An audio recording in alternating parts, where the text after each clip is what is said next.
nongkrong kayak begitu, pesennya kopi, masih ngeses lagi. Apa tuh ngeses? Nyedot, udut. Aduh, gua tuh harus hati-hati sama anak gua nih. Tapi gua juga hampir sama sih sama si itu Mpon Jun. Bentar-bentar kesana kesini. Lah gua tiap hari ngojek. Nggak tahu anak kemana. Sekolah apa kagak. Ya paling enggak kedepannya kita harus begini, John. Kita harus suka ngajarin ke anak.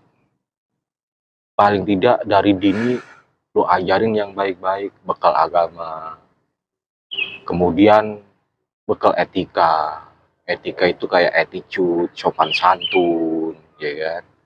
Kemudian lu kenalin dari sekecil mungkin lah anak-anak kita bahwa profesi orang tuanya seperti apa. Contoh kayak lu tukang ojek nih. Lu jangan sampai anak lu kebawa sampai gede. Babe gue tuh bawaannya bawa cewek mulu dari pagi sampai malam, gonta-ganti cewek, main cewek begitu. Karena dia nggak tahu profesi bokapnya. Padahal profesi lu tukang ojek. Ini udah jelas padahal ya. Udah, iya kan kalau lu dari awal nggak ngenalin anak lu bahwa profesi lu tukang ojek, ini kalau dimakan mentah sama anak lu, misalnya nih, lu lagi ribut sama bini lu, bla bla bla bla bla bla bla. Misalkan bini lu kesel nih, kayaknya ada bawa cemburu juga. Dasar laki begini. Jadi kan akhirnya ditanam sama anak, yang didengerin apa? Iya, mak gua aja curiga, apalagi gua ngeliatin bokap gua bawain cewek bolak-balik, ada yang semok, ada yang tirus, ada yang apa? Matanya jarang, ya kan? Ada yang kakinya kesebelasan dan lain sebagainya.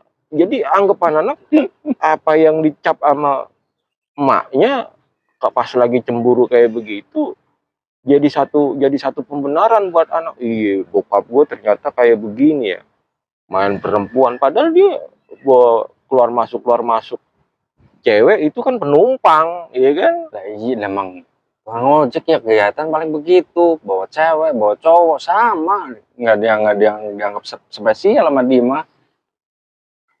Itu John susahnya kalau orang miskin, John.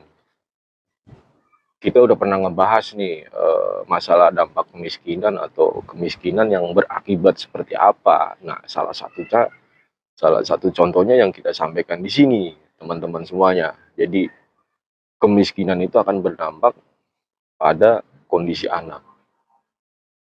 Contoh begini, John. Dampak kemiskinan itu ada 6, John. Meningkatnya angka pengangguran, anak putus sekolah, masalah kesehatan, meningkatnya kriminalitas, meningkatnya angka kematian, dan konflik antar masyarakat. Nah, ini tidak menutup kemungkinan kalau kita tidak bisa yang dari rumah nih, ya. Lu dari rumah mau berangkat kerja, bukannya berkomunikasi dengan anak, berkomunikasi dengan bini yang baik, biar keluarnya enak dari rumah, ya kan? Karena dari rumah udah ribut, bakbek, padahal yang diributin apa? Nggak jelas, ya kan? Jadi anak jadi nyontoh. Ah, mak gua sibuk, bokap gua sibuk. Gua cuma timbang dikasih sarapan, dikasih uang saku, terus dikasih seragam, disiapin seragam, begitu berangkat. Karena nggak ada pengawasan, karena nggak ada pemantauan dari orang tua, yang ada mah dia minggir. Arahnya bener nih, udah ke sono, sekolahnya sono nih. Arahnya udah bener nih. Tapi begitu nyampe udah belok. Iya, udah belok di warung, ya kan? Apalagi di situ samping warung ada tempat PS. Udah mampir kan?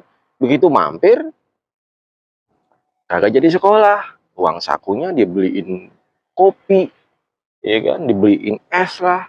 Ntar ada lagi dari anak tetangga yang lainnya lewat situ. Sini ngapain sekolah? Udah duduk sini aja, ya kan? Begitu duduk, udahlah coba-coba. Bu, rokok sebatang berapa? Beli rokok. Nah, ini juga menumbuhkan karakter yang nggak bagus juga nih. Situasi lingkungan, kondisi di dalam rumah tangga yang kebetulan kondisinya serba sulit, ya kan? Akhirnya menjadikan tumbuh kembang anak menjadi kalau kita bilang kayak semacam predator.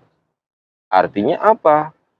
Dia bisa menjadi peniru ulung seperti yang dilakuin orang tuanya, atau dia menjadi sangat membenci apa yang dilakuin orang tuanya.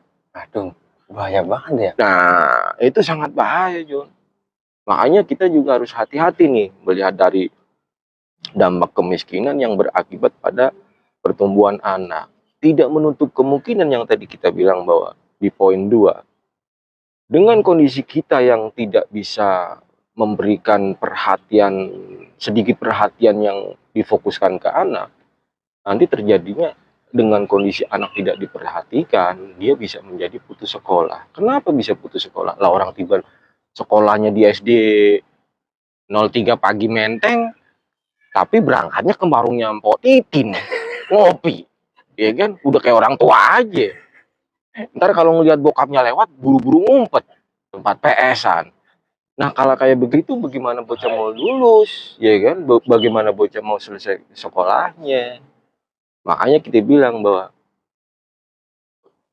pelajaran itu sebenarnya berasal dari keluarga. Jadi jangan mentang-mentang kita miskin nih, kita ngajarinnya yang miskin. Jangan sampai lu udah miskin tapi ngajarin tentang kemiskinan. Oke, kemiskinan itu lu ajarin kepada anak nggak masalah, bahwa kemiskinan itu sebenarnya bukan sebuah penderitaan, John. Kalau gue bilang bukan sebuah penderitaan, tapi ini sebuah permasalahan sosial yang memang harus jangan sampai dipastikan anak kita menjadi sama seperti kita. Paling tidak mereka dikasih harapan. Biar apa? Biar kedepannya dia nggak seperti kita, susahnya nggak seperti kita, ya kan? Nah, di situ ada banyak hal yang memang harus kita sampaikan, bahwa faktor kemiskinan ini juga menjadi menghasilkan kualitas SDM yang tidak baik. Karena dari apa?